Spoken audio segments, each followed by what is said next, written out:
来继续来看台语歌后曹雅文，和一个女歌迷伫网络顶登记甲骚扰，伊站袂牢，就甲对方封锁。想袂到迄个女歌迷竟然甲军装甲抓落来，逼伊就要解除封锁，才要放伊走。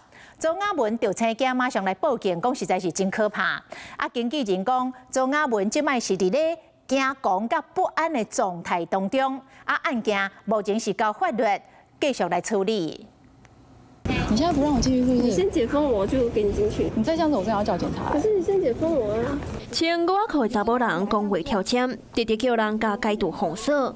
封锁这位就是歌手曹雅文，伊伫车站等着这个女迷将，要被回走。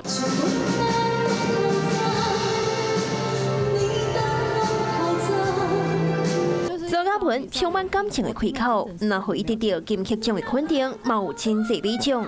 也个即卖说红手脚，觉得你这样很可怕哎！我现在要回家，我要带我爸去医院，然后你现在这样阻拦我进去，你为什么知道我在这嘛？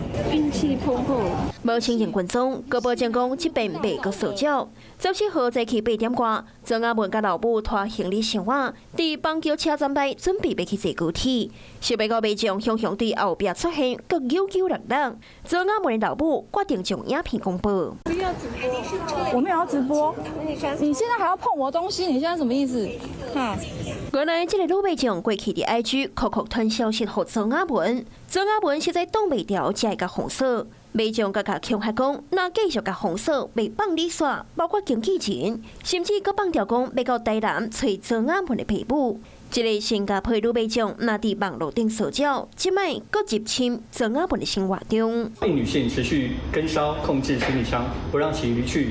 全案调查后，依违反刑法强制毁损现行犯及跟梢法逮捕嫌疑人，移送新北地检署侦办。经纪人回应讲，曹雅文即摆真惊吓，嘛真不安，目前交予法律继续处理，希望会当加速侦办。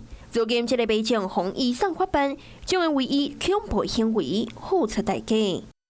Hello， 我是蒋欣梅。想要抢先掌握最及时的新闻资讯吗？赶快订阅、按赞、开启小铃铛，锁定华视新闻 YouTube 频道。